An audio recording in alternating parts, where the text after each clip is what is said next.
ভারত থেকে আমদানিকৃত ভুট্টার বীজ কিনে আর্থিকভাবে ক্ষতিগ্রস্ত হয়েছেন সিরাজগঞ্জের কাজীপুরের শতাধিক কৃষক।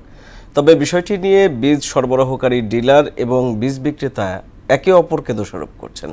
কৃষি অফিস বলছে বিষয়টি খতিয়ে দেখে ব্যবস্থা নেওয়া হবে। সোহেল রানার প্রতিবেদন, জানাচ্ছেন আফরিন পপি। অধিক ফলন হবে এমন আশা নিয়ে কৃষকেরা রোপণ করেছিলেন ভারত থেকে আমদানিকৃত টপ লিডার জাতের ভুট্টার বীজ। তবে জমিতে রোপণ করা ভুট্টার বীজ থেকে কাঙ্ক্ষিত ফলন পাননি কৃষকরা।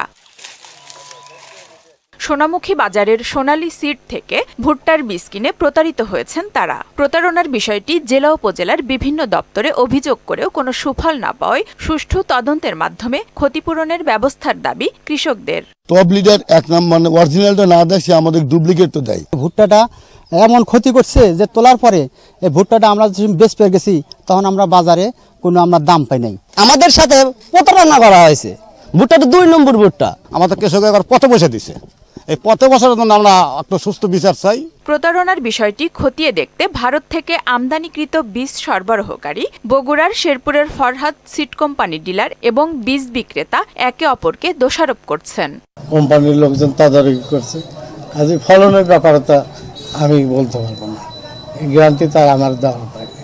আমি কেন ওই কাজীপুরে বিষয়টা দেখতে, ওই দোকানদার 2 মণ হবে না 2.5 মণ হবে, কতই হবে শতকে বলছে, আমি তো সেটা বলি।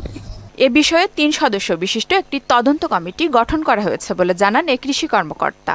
সরেজমিনে গিয়ে তদন্তপূর্বক অভিযোগটি ভিত্তিতে একটি তদন্ত প্রতিবেদন জমা দেওয়ার জন্য বলেছি এবং সেক্ষেত্রে অভিযোগ তদন্ত পেলে আমরা সেটি আমাদের উপজেলা নির্বাহী অফিসার বরাবর আমরা প্রেরণ করব। এদিকে বীজ আমদানিতে সরবরাহকারী ডিলারের বৈধতা আছে কিনা তা খতিয়ে দেখার আশ্বাস দেন বগুড়ার শেরপুর উপজেলা কৃষি কর্মকর্তা।